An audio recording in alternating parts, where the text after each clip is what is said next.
Carry जाए, चाहे carry जाए, चाहे फ्रेट आए, ये सब एक ही बात है। बस इसका एक बेसिक सा सिद्धांत समझ लो। ये हो गया तुम्हारे पास बिजनेस। ठीक है। समझ में आई बात या नहीं आ रही? सपोज करो तुमने कहा कि भैया मेरा ये प्यूमा का क्या है, शोरूम है, और यहाँ पर सब शूज़ आते हैं। तुमने कहा भैया मैं ये मंगाता हूँ, ये तुम्हारा जो सामान है, या सपोज करो मुंबई से आता है। मैंने कहा तुम्हारा शोरूम कहाँ पर है? तुमने कहा भैया देहरादून में है।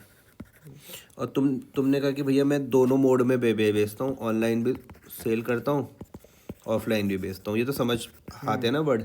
अब जब तुमने यहाँ से सामान मंगाया है अपना मुंबई से, मुंबई से जब तुम्हारे पास सामान आया, मान लेते इस ट्रक पे लोड हो के आया, एग्जाम्पल, ठीक है। इस ट्रक पे तुम्हारे पास लोड हो के आया। अब इस ट्रक का जितना भी खर्चा है वो तुमने पे करा।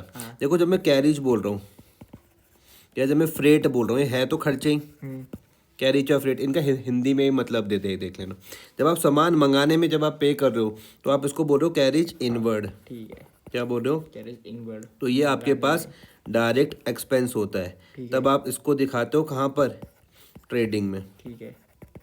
डेबिट साइड पर। क्लियर हुई बात? अब जब आपने अपने कस्टमर के यहाँ कोई सामान भिजवाया, मान लो कोई जूता वूता है कुछ भी, तो भी आपने भाड़ा पे करा, सपोज करो, इसको आप बोलते हो कैरेज आउटवर्ड। ये आपका इनडायरेक्ट एक्सपेंस होता है। अब आ रही बात समझ में?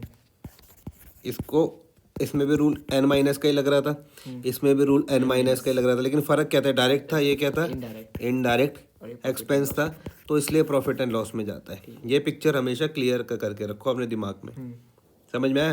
और तुम्हें हमेशा किसके पॉइंट ऑफ व्यू समझना, पूरी 11वीं पढ़ो चाहे 12वीं पढ़ो चाहे कुछ पढ़ो, हमेशा तुम्हें इसी बिजनेस के पॉइंट ऑफ व्यू से समझना है। अकाउंटेंट तुम इसी बिजनेस के हो।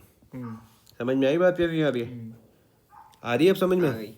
तो इनवर्ड आउटवर्ड में बिल्कुल भी कंफ्यूज मत हो भैया। खर्चा तो तुम्हारा ही है, वो किसी और का खर्चा नहीं, खर्चा तुम्हारा ही है। ठीक है। लेकिन कैरिज इनवर्ड शब्द का मैं तब इस्तेमाल करो जब सामान मंगाने पे तुम भाड़ा दे दो। ये क्या है? सामान डिलीवर्ड करने में तुम भाड़ा दे दो। ठीक है।